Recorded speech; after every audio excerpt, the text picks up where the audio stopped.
Hi everybody, welcome back to ERTV. Today I am with the one and only Quincey. What up? What up? LA in the building. Yeah, Southern California, right? Yeah, South Central Los Angeles. So first off, I kind of just want to start off I'm from South Florida. A lot of my following is South Florida. And I kind of wanted you to start off with telling a little bit about yourself. You're obviously from California, West Coast. Can you talk about what it was like growing up over there? When you started making music and a little bit of background info. I grew up in Los Angeles, California. We moved around a lot early, but my grandma always had the house on 127th and Broadway. That's in LA in this neighborhood called Anthony's Park. Okay. So when my grandma was about to pass away, she gave a house to my dad, and that's when we basically was raised in that house. So I started doing music around like 14 years old. Like I was playing basketball, and then I quit playing basketball to do music. So that's how I got into it.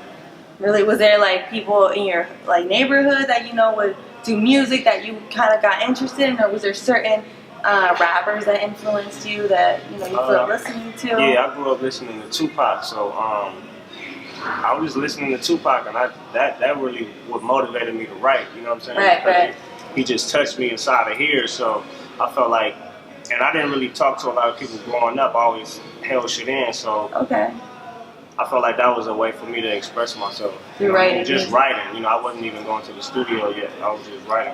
Wow. So obviously, you even have some motivational bars in your music. Hip hop, there's a lot of motivational lines. Tupac is also, by the way, did you see my?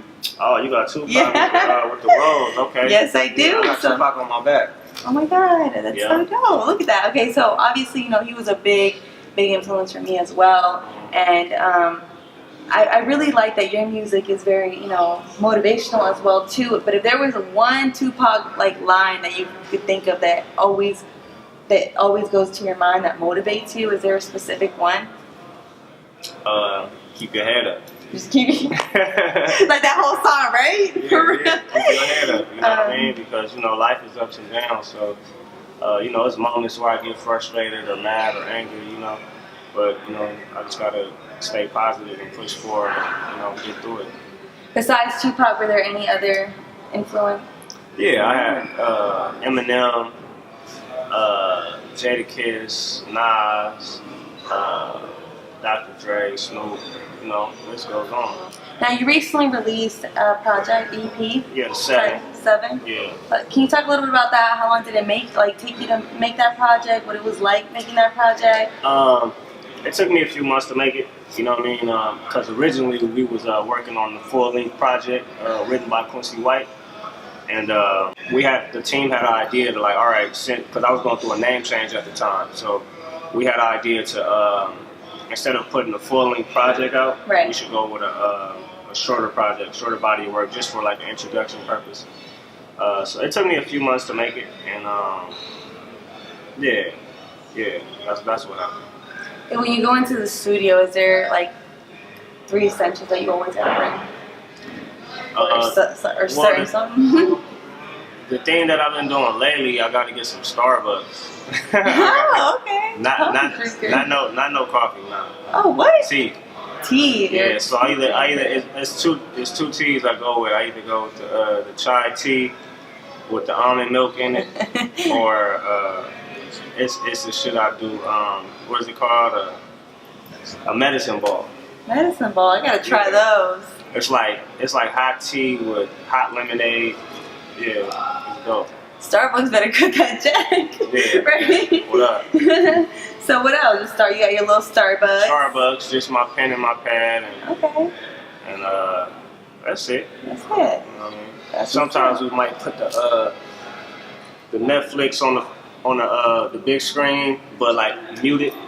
Just playing visuals. Old dope movies like Boys in the Hood, Menace to Society, shit like that. That's really dope, right? Or a movie that just matches the zone of the song that I'm writing. Right. You know what I mean? That's what's up. So I know I told you this earlier, but for the camera, I wanted to ask you because there was a bar in one of your songs, Graveyard of the Pen, which is one of my favorite And I know you got a visual coming out soon, so y'all better be on the lookout for that. That's one of my favorite tracks on the entire project. So you said I cheat on every bitch I got, but to the streets I'm faithful, right? Yeah. Something along those lines. So I had to ask you, who cheats more, men or women? Men. Men. I feel like men do, but women, when they do, they way better at it. You know, they sneaky. Y'all sneaky. Do you think it's because, you know, people tell me, well, like I've talked to other guys when I've asked them the question too, they think it's because women cheat because it's emotional. Yeah. And that's why it's so sneaky. Right, because y'all, to be honest, y'all's is more crushing to us because it's like, and this may sound terrible, but I'm gonna say it. I can have sex with a girl and then not care about it. You know what I mean? Like a dude. You Right. But y'all, like once y'all start doing that, it's like y'all attached. It's like emotions. Like dudes is not like that. You know what I mean? So that's why it hurts a male when a woman steps out, is because like, oh, you really like this nigga. You know what I mean? Like, you really fucking with him. You know what I mean? But us is just like, shit, I met her and, you know, shit happened. You know what I mean? Y'all let us know down in the comments below who y'all think cheats more, men or women. I'm right. I think you're right, men, for sure. For sure. And I do think women are sneakier. Okay, so in that song as well, you also touched on it was a very emotional song. It was very deep. I can't wait for y'all to see this visual. But you talked about this topic, which is PTSD, that comes from being, you know, in gang violence. Have you ever, I'm sure you know, have people around you that experienced it. Can you talk about it on a little deeper level? Because I feel like a lot of people don't think it's a real thing. People only associate it with war vets. Right. You know what I mean? But you can get PTSD from a lot of stuff, like car accidents and just real traumatic situations in your life. Yeah. You know what I mean? Like, I feel like everybody that grew up in the ghetto, like, probably got a little bit of it in them. Yeah. You know what I mean? I know for sure I got it. Right. You know, a little percentage of PTSD for sure. You know what I mean? Because you know, it's like a war zone out here. You know what I mean? In any ghetto of America.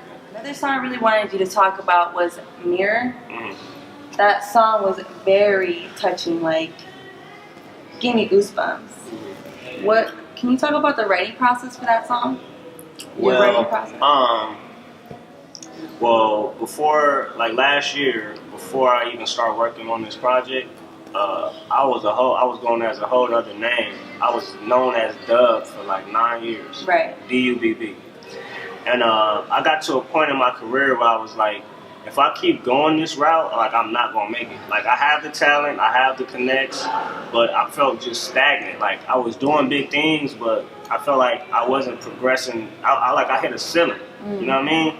So I really like broke down. You know what I mean? I was real distant from everybody, and you know, because I never worked a day in my life. I was just doing music. You know what I mean? So I had like a midlife crisis, so to speak.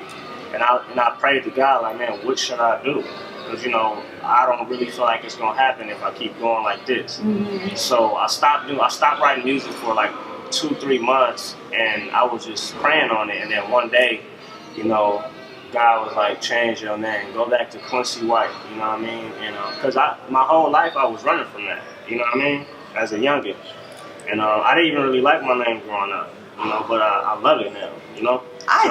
It sounds like a superstar. Like, you are. So, I changed my name. I had a fade at first. Now I got long hair, you know what I'm saying? Beard long, you know, so, you know, I changed a couple of things up. I changed the way I move. I changed the way, you know, the whole, you know, perception of everything, you know what I'm saying? So, I think it was just, I had to just push the reset button, you know? Self-reflect. Exactly. Be on the lookout for Graveyard of the Pen. I don't know when it's coming out, but it will come out. By the time y'all see this, it probably will be out. Okay, you know yeah. What else are you working on? We working on the other project, the full-length project, or, you know, you never know. You know, things change every day, so it may be another short one. I don't know, but as of right now, we're working on Written by Quincy White.